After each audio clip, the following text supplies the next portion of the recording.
नमस्कार सभी को। आप सभी का एक बार फिर से आपके अपने स्टडी मेंटर यूट्यूब चैनल पर हार्दिक स्वागत है। आज हम एनसीईआरटी क्लास 8 की मैथमेटिक्स की जो बुक है उसका chapter number 6 cubes and cube root इसके बारे में अध्ययन करने जा रहे हैं। सबसे पहले हम इस पाठ में आए हुए जो महत्वपूर्ण बिंदु है उनका अध्ययन करेंगे और उसके बाद में एक्सरसाइज 6.1 आपके सामने हल सहित प्रस्तुत करेंगे। अगर आपको वीडियो अच्छा लगे तो वीडियो को लाइक करें, शेयर करें और चैनल को सब्सक्राइब करना ना भूलें। डिस्क्रिप्शन बॉक्स में आपको एनसीईआरटी क्लास से संबंधित क्वेश्चन आंसर और क्लास 10th की मैथमेटिक्स की एक्सरसाइज और क्लास 6 से 12 तक हिंदी की जो बुक है उसके चैप्टर देखने को मिल जाएंगे। तो शुरू करते हैं आज का वीडियो। इसमें सबसे पहले हम देखते हैं जो घन है वो क्या होता है। तो हम बात करें जो घन होता है उसमें वो एक डिब्बे के समान होता है। घन क्या होता है? वर्गाकार होता है। जैसे ऐसे कोई वर्ग है उतना ही दूसरा वर्ग होना चाहिए और उनके किनारों को हम ऐसे मिला दें तो वो क्या बन जाएगा? वो घन बन जाएगा। घन में आपने देखा होगा, इसमें हम देखें तो इसकी लंबाई, चौड़ाई, ऊंचाई, लंबाई चौड़ाई मतलब बोर्ड और ऊंचाई मतलब हाइट, ये तीनों जो होती हैं ये आपस में बराबर होती हैं। और एक होता है घनाभ जो होता है आयताकार आकृति का। उसमें क्या होती है? उसमें ये बराबर नहीं होती। इसमें ये तो घन है और ये घनाभ है। तो घनाभ में लंबाई चौड़ाई ऊंचाई जो है वो आपस में बराबर नहीं होती। अब हम बात करें जो घनाभ है उसमें आप देखोगे इसमें आपको 6 सतह दिखाई देंगी। 6 सतह मतलब जो नीचे की सतह है वही ऊपर की सतह है उतनी ही लंबाई चौड़ाई में। और जो इधर सामने वाली सतह है तो ये सामने वाली सतह भी वैसी है, इधर वाली ये सतह है तो इसके सामने वाली सतह भी वैसी है।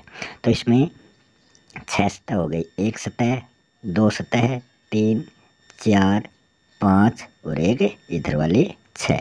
तो इसमें 6 सतह होती हैं। और अगर हम इसके किनारों की बात करें तो इसमें एक किनारा, दो किनारा, 3 किनारा, 4 किनारा और 4 किनारे इधर 8 और 4 किनारे ही इसके दूसरी साइड में। मतलब इसमें 12 किनारे होते हैं, 6 इसमें सतह होते हैं। अगर कोनों की बात करें, किनारे मतलब ये वाली और ये क्या है? ये इसके कॉर्नर है। कॉर्नर 4 ऊपर हो गए और 4 नीचे, तो 8 तो इसमें क्या है? कोने हैं। 12 इसमें किनारे हैं। किनारे मतलब ये वाली लाइन और ये वाली लाइन, ऐसी 12 लाइनें होती हैं और इसमें 6 सतह होती हैं। अब हम बात करें तो जो घन होता है, पिछले चैप्टर में हमने पढ़ा था रूट, वो स्क्वायर्स एंड स्क्वायर रूट। उसमें क्या था? उसमें तो हम एक संख्या को 2 बार गुणा कर रहे थे। एक जैसी ही संख्या को हम 2 बार गुणा करते हैं तो वो तो स्क्वायर होती है। और एक ही जैसी संख्या को अगर हम 3 बार गुणा करते हैं तो वो होती है घन मतलब क्यूब।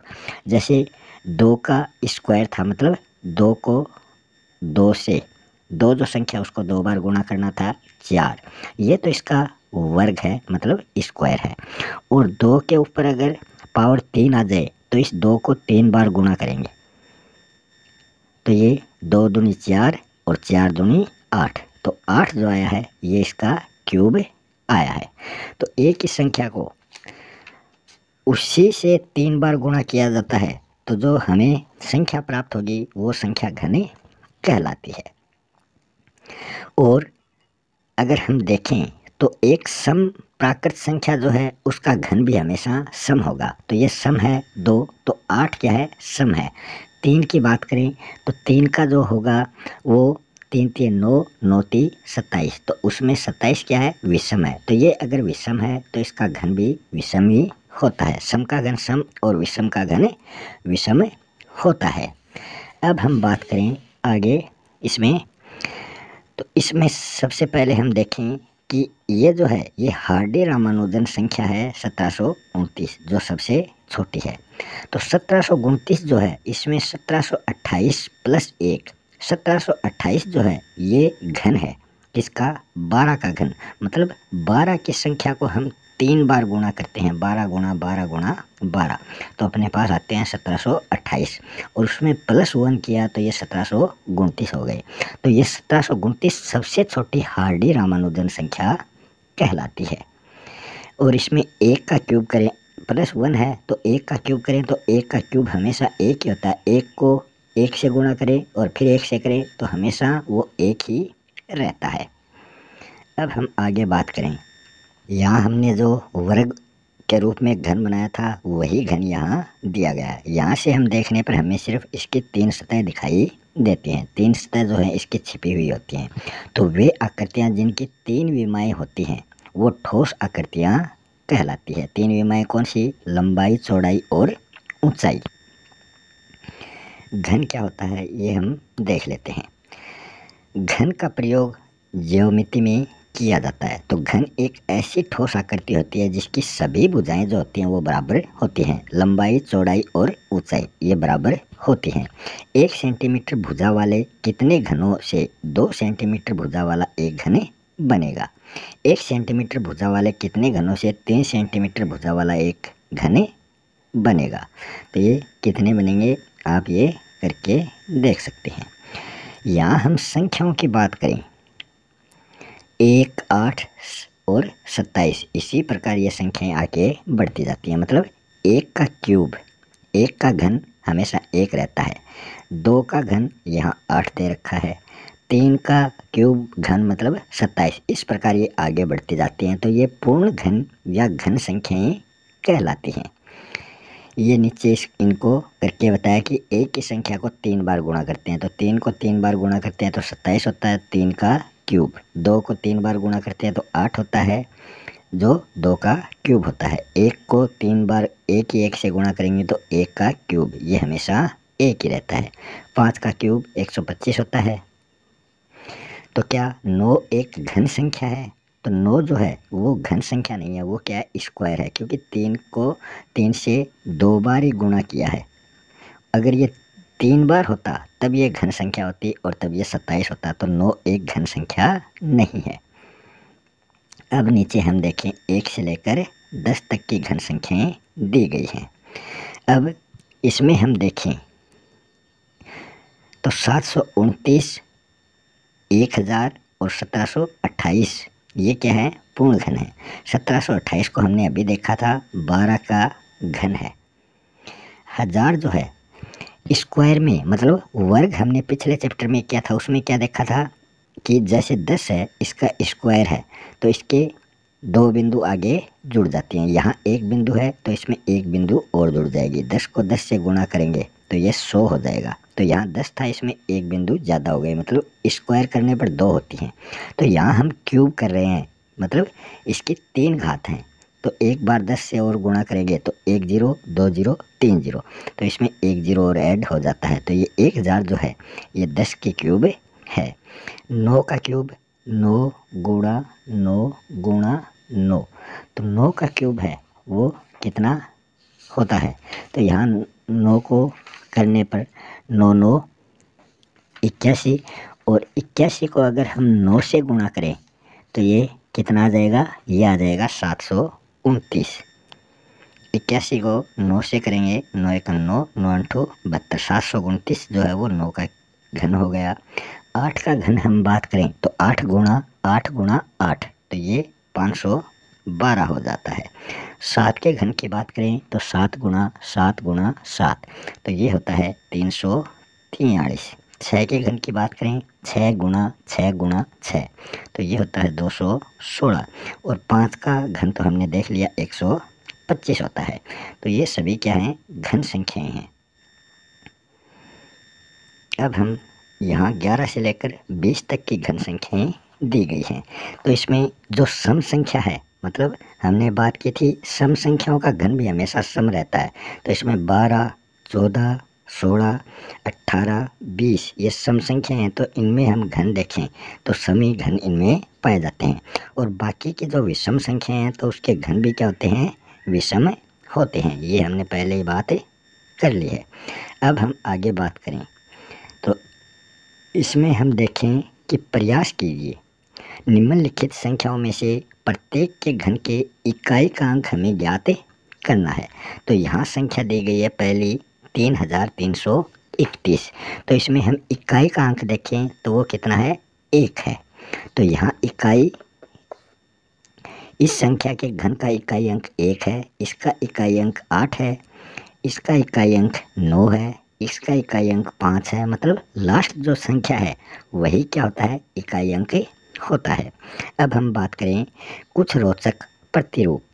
क्रमागत मतलब क्रम से आई हुई विषम संख्याएं। विषम संख्याएं कौन सी है, जिसमें 2 का भाग नहीं जाता। 1, 3, 5, 7, 9, 11, 13, 15, 17, 19 इस प्रकार ये आगे बढ़ती जाती हैं। तो हमें इनको क्रम से लिखना है और ये क्या बन जाता है, घन बन जाता है। तो यहाँ हम देखें 1, तो 1 का घन हमेशा 1 ही रहता है, तो ये एक विषम संख्या है। फिर हम ये पहली लाइन में है तो 1 की संख्या लेंगे, दूसरी लाइन में 2 विषम संख्या लेंगे, 1 से आगे की विषम संख्या 3 है और 3 से आगे की 5, दोनों को जोड़ेंगे 8 हो जाएगा और ये 2 का घन है। फिर आगे की लाइन में हमें एक घन और बढ़ाना, एक संख्या और बढ़ानी है, मतलब 3 संख्याएं लेनी है। इस लाइन में 3 संख्याएं विषम लेनी है। 5 से बड़ी है 7, 7 से बड़ी है 9, 9 से बड़ी है 11, तीनों को जोड़ते हैं 27 आता है। 27 जो है वो 3 का क्यूब है। फिर हम अगली पंक्ति में, इसमें 3 हो गई तो अगली पंक्ति में 4 संख्याएं लेंगे। 4 कौन सी, विषम। 13, 15, 17, 19, क्योंकि 11 तक तो यहाँ आ गई, 11 से अगली है 13। 13, 15, 17, 19 सभी को जोड़ेंगे 64 आ जाएगा, जो 4 का क्यूब होता है। अगली लाइन में हमें 5 विषम संख्याएं लेनी है। यहाँ 19 तक हो गई, आगे है 21, 23, 25, 27, 29, सभी को जोड़ेंगे 125 हो जाएगा, जो 5 का घन होता है। तो ये बड़ा इंटरेस्टिंग है, इससे आप सभी घन विषम संख्याओं के रूप में जोड़कर भी प्राप्त कर सकते हैं। अब हम आगे बात करें तो इसमें प्रयास कीजिए उपरोक्त प्रतिरूप का प्रयोग करते हुए निम्नलिखित संख्याओं को विषम संख्याओं के योग के रूप में व्यक्त कीजिए। तो यहाँ 6 का क्यूब दे रखा है, तो हमने जो पिछला इसका ऊपर वाली जो उदाहरण देखा है उसी प्रकार हमें यहाँ पर 6 का क्यूब निकालना है। मतलब ये यहाँ तक तो 5 का क्यूब हो गया, अब अगले में 6 का क्यूब है, मतलब 6 संख्याएं आनी चाहिए। यहाँ 5 का क्यूब है तो 5 विषम संख्याएं, 4 का क्यूब है तो 4 विषम संख्याएं, 3 का है तो 3 विषम संख्याएं, 2 का है तो 2 विषम संख्याएं, 1 का है तो 1 विषम संख्याएं। तो अगले में 6 विषम संख्याएं आएंगी। तो 29 तक तो आई गई। अगली विषम संख्या है 31, अगली विषम संख्या 33, अगली विषम संख्या 35, अगली विषम संख्या 37, अगली विषम संख्या 39 और अगली विषम संख्या 41। तो ये 6 हो गई, 1, 2, 3, 4, 5, 6। इन सभी को जोड़ेंगे तो अपने पास 216 आंसर आ जाएगा, जो 6 का क्यूब होता है। उसी प्रकार 8 के क्यूब में 8 विषम संख्याएं आ जाएंगी। तो इसमें तो 6 आई हैं, फिर 7 वाली हमें छोड़नी है। 8 वाली विषम संख्याओं की बात करें तो उसमें विषम संख्याएं 57 से शुरू होंगी, क्योंकि यहाँ हमने 41 तक बात की थी। तो 43 से लेकर 55 तक जो 7 विषम संख्याएं हैं वो 7 का क्यूब होती हैं। अब हम 8 की बात कर रहे हैं तो ये 57 से शुरू होंगी। 57 plus 59 plus 61 plus 63 plus 65 plus 67 plus 69 plus 71, सभी को जोड़ेंगे तो अपने पास 512 आ जाएगा, जो 8 क्यूब का घन है। फिर हम अगले बात करें, इसमें 7 क्यूब है, तो जो बची हुई संख्या हैं वो 7 के क्यूब में आ जाएंगी।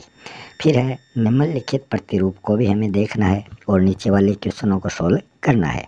इसमें 2 क्यूब माइनस 1 क्यूब, तो इसको हमें किस प्रकार लिखना है, 1 प्लस 2 गुणा 1 गुणा 3। उसी प्रकार 3 क्यूब माइनस 2 क्यूब, तो इसमें 1 प्लस 3 गुणा 2 गुणा 3, तो अंत में 3 सभी में आएगा। और यहाँ जितनी संख्याएं 1, 2, 3 वो यहाँ आ गई, और यहाँ जितनी संख्या हैं 2, 3, 4 वो यहाँ आ गई, सभी में +1 किया है।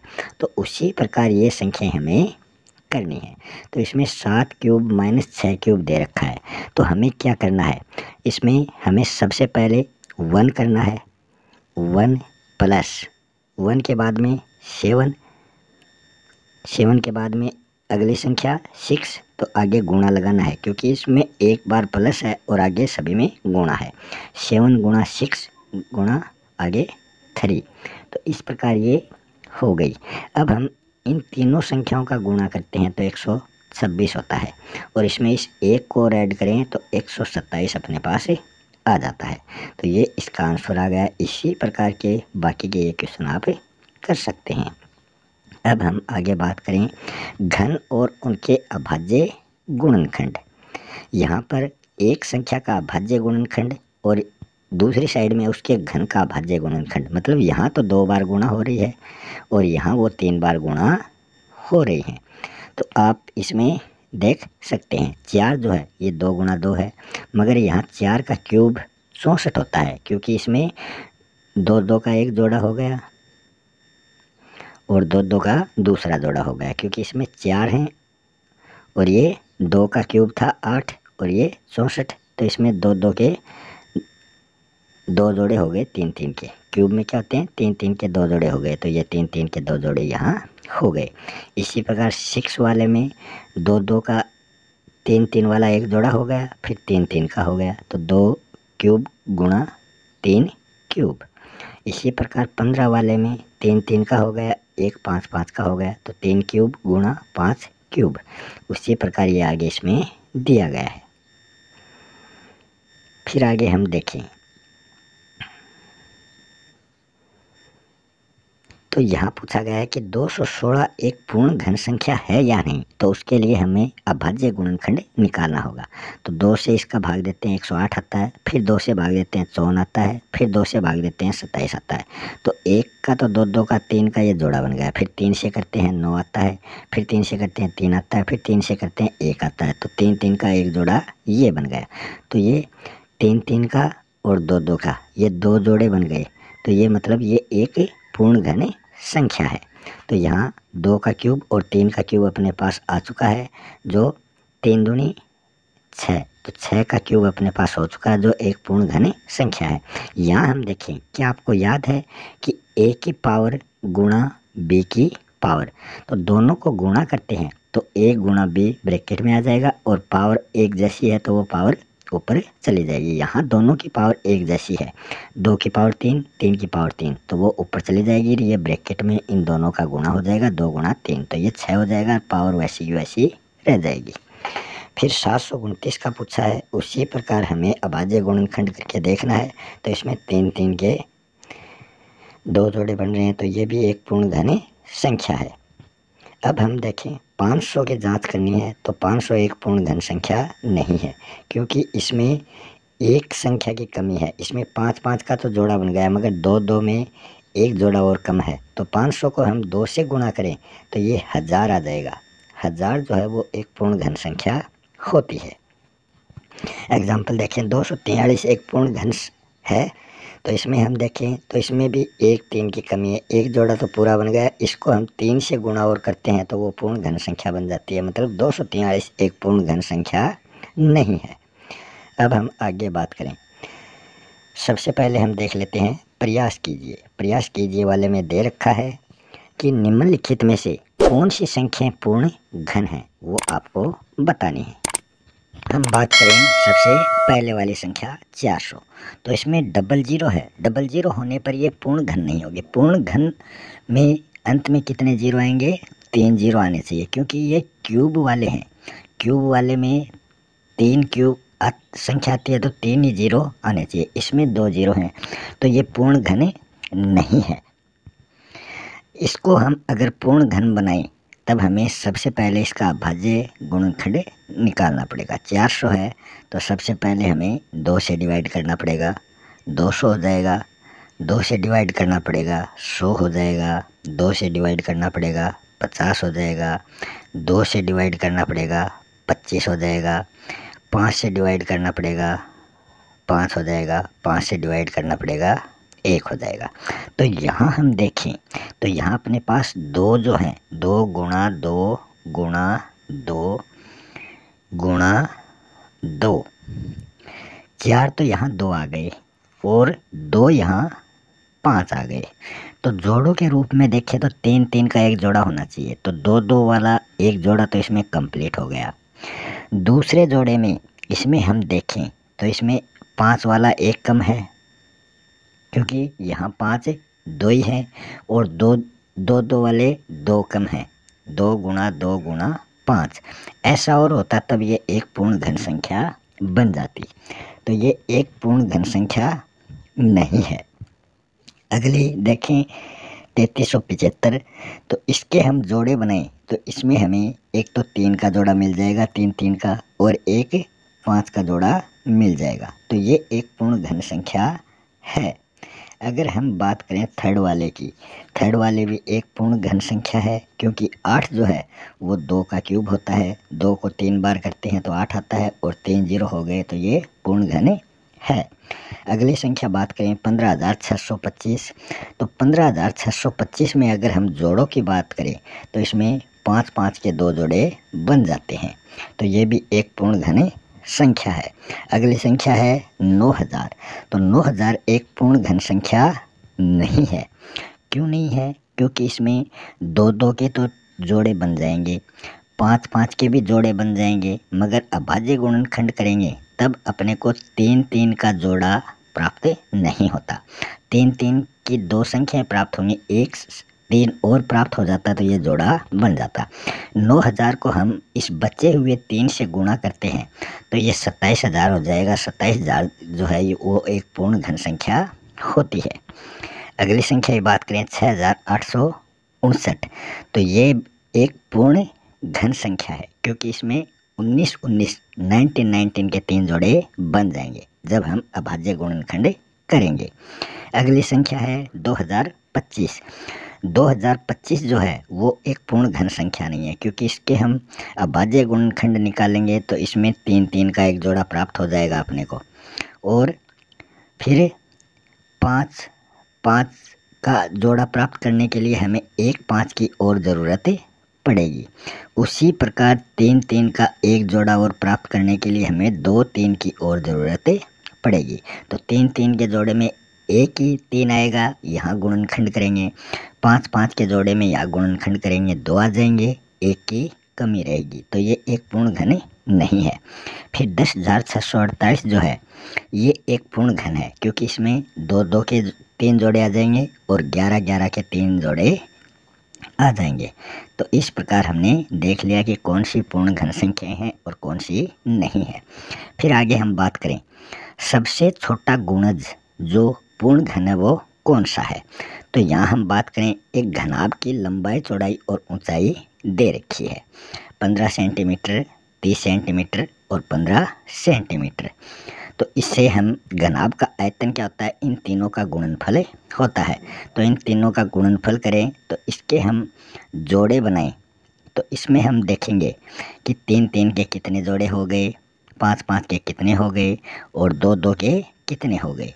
तो हम देखें तो अभाज्य गुणनखंड हम इसका करते हैं तो केवल एक बार 2 इसमें आया है। ये जो संख्या है इसमें 2 जो है वो बता रहे हैं कि एक ही बार आया है। तो यहाँ हम देखें 2 जो है वो एक बार ही आया है, यहाँ इनको हमने क्रम से लिख लिया है। फिर हम इनको देखें, इसलिए हमें इसे पूर्ण घन बनाने के लिए 2 के 2 गुणा 2 मतलब 4 से इसको गुणा करना पड़ेगा। अतः हमें एक घन बनाने के लिए ऐसे 4 घनाभों की आवश्यकता होगी। 4 घनाभ और करेंगे तब अपने पास ये घनाभ बन जाएगा। अब हम एग्जाम्पल देखें, क्या 392 एक पूर्ण घन है, तो वही हम इसके गुणनखंड करेंगे तो अपने पास ये जोड़े प्राप्त हो जाएंगे, ये संख्याएं प्राप्त होंगी। तो इसमें 1 7 की और कमी है, अगर 7 7 की 3 संख्याएं हो जाती तब ये पूर्ण घन हो जाता। तो इसको पूर्ण घन बनाने के लिए हम क्या करेंगे, इस संख्या को 7 से गुणा करते हैं तो 2744 अपने को प्राप्त होता है, जो एक पूर्ण घन संख्या है। 392 जो है वो पूर्ण घन संख्या नहीं है। अतः वह सबसे छोटी प्राकृत संख्या होगी 7, जिसे 392 से गुणा करने पर एक पूर्ण घन प्राप्त किया जा सकता है। अगला एग्जाम्पल है, क्या 53,240 एक पूर्ण घन है? यदि नहीं तो 53,240 को किस सबसे छोटी प्राकृत संख्या से भाग दिया जाएगा? इनकी बात करें तो इसमें पूछा गया है कि किस सबसे छोटी प्राकृत संख्या से इसमें भाग दिया जाए कि भागफल जो है वो एक पूर्ण घन के रूप में हमें प्राप्त हो जाए। इस संख्या के हम अभाज्य गुणनखंड करेंगे तो अपने पास ये गुणनखंड प्राप्त हो जाएंगे। इसमें हम देखें 2 का एक जोड़ा बन गया, 11 का एक जोड़ा बन गया, मगर 5 जो संख्या है उसका जोड़ा नहीं बना है। अगर हम इसको 5 गुणा 5 इस प्रकार करें तो ये 5 का भी एक जोड़ा बन जाएगा। इस संख्या को 25 से गुणा करें,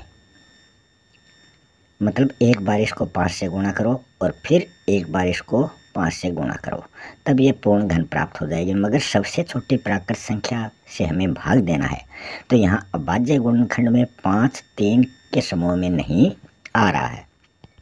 तो इसमें क्या करेंगे, तो ये एक पूर्ण घन संख्या नहीं है, तो यहाँ 5 जो है वो केवल एक बार आया है, तो यहाँ हम क्या करेंगे, 5 से इस संख्या को भाग देंगे। तो ये जो संख्या अपने को क्वेश्चन में दी गई है, इसको ये शेष जो एक बार ही 5 आया है इससे इसमें भाग देंगे, तो अपने पास ये 2 जोड़े प्राप्त हो जाएंगे। तो 5 वही सबसे छोटी प्राकृत संख्या है जिससे 53,240 को भाग देने पर भागफल जो है वो एक पूर्ण घन संख्या के रूप में प्राप्त होगा, और वो पूर्ण घन होगा 10,648। ये इसमें 5 का भाग देने पर हमें ये संख्या प्राप्त हो गई है। अब हम देखें नेक्स्ट एग्जाम्पल में क्या पूछा गया है कि क्या 1148 जो है वो एक पूर्ण घन है?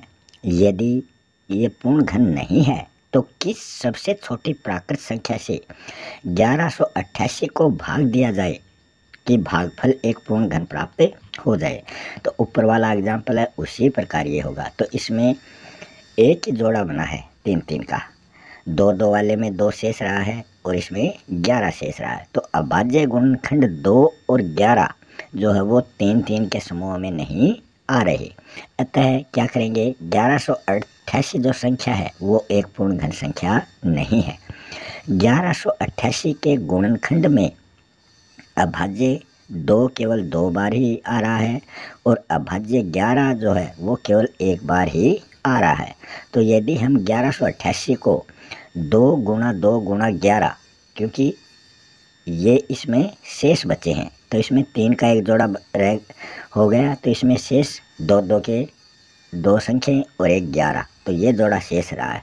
तो इसमें 11 को 2 से गुणा करो, 11 दूनी 22, 22 को 2 से गुणा करो 44। तो इस संख्या में हम 44 का भाग लगाएंगे तो अपने पास इसका आंसर आ जाएगा। तो यहाँ गुणनखंड 2 और 11 नहीं आएंगे। अतः इसमें हम सबसे छोटी प्राकृत संख्या 44 है जिसका 1188 में भाग देंगे तो अपने पास 27 आंसर आ जाएंगे। और ये 27 आंसर जो है ये 3 का क्यूब होता है, मतलब 3 की एक घन संख्या होती है। 3 गुणा 3 गुणा 3 ये कितना होता है, ये होता है 27। तो ये संख्या अपने पास आ जाती है। नेक्स्ट देखते हैं अगला एग्जाम्पल, क्या 68,600 जो है वो एक पूर्ण घन है? अगर ये पूर्ण घन नहीं है तो सबसे छोटी प्राकृत संख्या हमें ज्ञात करनी है जिससे 68,600 को गुणा करने पर, यहाँ गुणा की बात हो रही है, और एक पूर्ण घन प्राप्त संख्या प्राप्त हो जाए। पहले हमें भाग देना था, अब हमें गुणा करना है। तो इसका अभाज्य गुणनखंड निकालेंगे तो अपने पास ये संख्याएं प्राप्त हो जाएंगी। इसमें हम जोड़े देखें तो इसमें एक तो 2 का जोड़ा बन गया, एक 7 का जोड़ा बन गया, 5 के जोड़े में एक 5 की ओर कमी है। अतः इस गुणनखंड में 5 का कोई त्रिक, मतलब 3 बार 5 नहीं आया है। अतः 68,600 जो है वो एक पूर्ण घन नहीं है।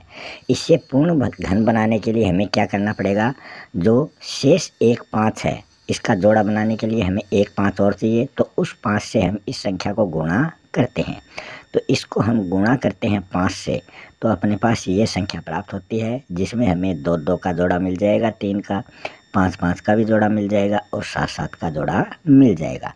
तो ये इसका आंसर हो गया। अब है सोचिए, चर्चा कीजिए और लिखिए। इसमें क्या दे रखा है? इसमें दे रखा है कि जांच कीजिए कि निम्नलिखित में से कौन सी संख्याएं ऐसी हैं जो पूर्ण घन हैं। तो अभी 2700 दे रखा है, तो इसमें 27 तो एक पूर्ण घन संख्या है जो 3 का क्यूब है, मगर यहाँ 0 2 दे रखे हैं। 0 कितने आने चाहिए? 3 आने चाहिए, तब ये पूर्ण घन होती। तो ये फर्स्ट वाले पूर्ण घन नहीं है।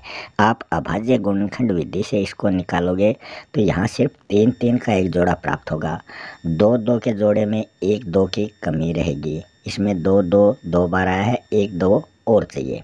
और इसमें 5-5 का भी जोड़ा बनाएंगे तो 5-5 में अभाज्य गुणनखंड में यही आएगा। इसमें 1-5 और चाहिए, तब ये पूर्ण घन होती। अतः ये पूर्ण घन नहीं है। दूसरे वाले में 16,000, तो इसमें 3 0 दे रखे हैं, मगर 16 किसी का घन नहीं होता। तो इसमें भी ये पूर्ण घन नहीं है, क्योंकि 16 जो है वो 4 का स्क्वायर है, 4 का क्यूब 64 होता है, तो 16 नहीं होता। अगली है 64,000, ये एक पूर्ण घन संख्या है, क्योंकि ये 4 का क्यूब है, 64 हो गया। आगे 3 0 दे रखे हैं। 900 जो है ये भी पूर्ण घन नहीं है, क्योंकि इसमें 2 0 दे रखे हैं।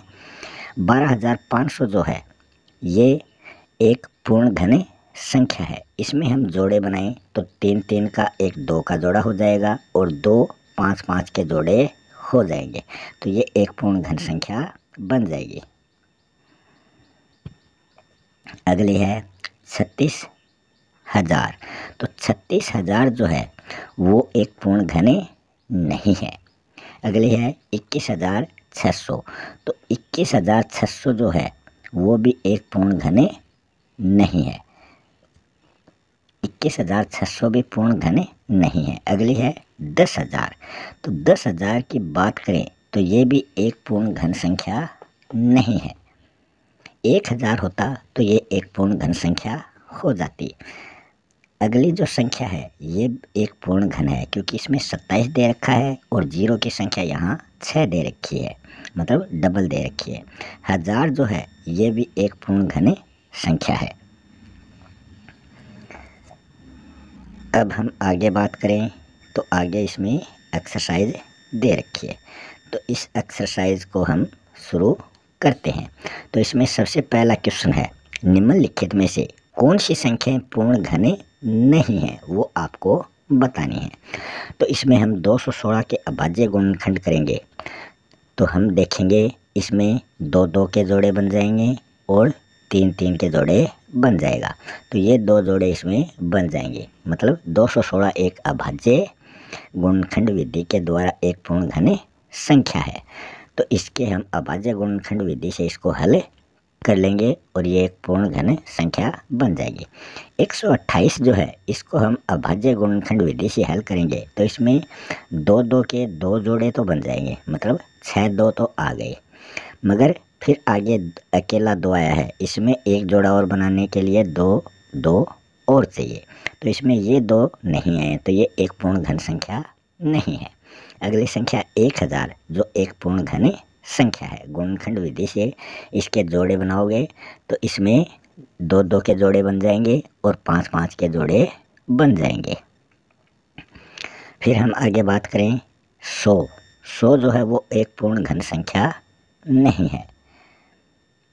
आगे बात करें 46,656, तो 46,656 जो है वो भी एक पूर्ण घन संख्या है। इसको भी हम अभाज्य गुणनखंड विधि से हल करेंगे, तो इसमें 2 का त्रिक बन रहा है, दोबारा 2 का त्रिक बन जाएगा, 3 का त्रिक बन जाएगा, 3 का त्रिक बन जाएगा, मतलब ये सभी संख्याएं 3-3 बार आ जाएंगी। तो यहाँ 1-1 बार दे रखी है, 2-2 बार और करेंगे, फिर इन सभी को गुणा करेंगे तो अपने पास ये संख्या आ जाएगी। नेक्स्ट सेकेंड नंबर क्वेश्चन है, वह सबसे छोटी संख्या हमें ज्ञात करनी है जिससे निम्नलिखित संख्याओं को गुणा करने पर पूर्ण घन प्राप्त हो जाए। यहाँ भाग की बात नहीं हो रही बल्कि गुणा की बात हो रही है। तो यहाँ सबसे पहले 243 लेते हैं, इसका हम अभाज्य गुणनखंड निकालेंगे। तो इसका अभाज्य गुणनखंड हम निकालते हैं तो सबसे पहले 3 से भाग देंगे तो अपने पास 81 आ जाएंगे, फिर 3 का भाग देंगे अपने पास 27 आ जाएंगे, फिर 3 का भाग देंगे अपने पास 9 आ जाएंगे, फिर 3 का भाग देंगे अपने पास 3 आ जाएंगे, फिर 3 का भाग देंगे अपने पास 1 आ जाएगा। तो यहाँ हम देखें 3 का त्रिक बन रहा है, मगर आगे सिर्फ 2 ही 3 दे रखे हैं। त्रिक बनाने के लिए 1 3 और चाहिए। तो वो 3 को अगर 243 से उस 3 को गुणा कर देंगे तो अपने पास एक पूर्ण भाज्य संख्या आ जाएगी, इसलिए उसको 3 से गुणा करेंगे। 256 दे रखा है, 256 जो है इसका भी गुणनखंड करेंगे तो अपने पास इसमें 2 का एक जोड़ा बनाने के लिए 1 2 की ज़रूरत पड़ेगी। 256 को 2 से गुणा करेंगे तो अपने को पूर्ण घन प्राप्त हो जाएगा। अगली संख्या है 72। 72 के हम गुणनखंड करेंगे तो अपने पास 2 का तो एक त्रिक बन गया, मगर 3 का त्रिक बनाने के लिए हमें 2 ही 3 प्राप्त हुए हैं, एक 3 की इसमें आवश्यकता है। तो 72 को 3 से गुणा करेंगे तो अपने पास एक पूर्ण घन संख्या प्राप्त हो जाएगी। अगली संख्या है 675। 675 के हम गुणनखंड अभाज्य गुणनखंड निकालेंगे तो इसमें 3 3 का तो एक त्रिक बन गया, मगर 5 5 का जो त्रिक है उसमें 2 ही संख्याएं हैं, तीसरा 5 जो है उसकी कमी है।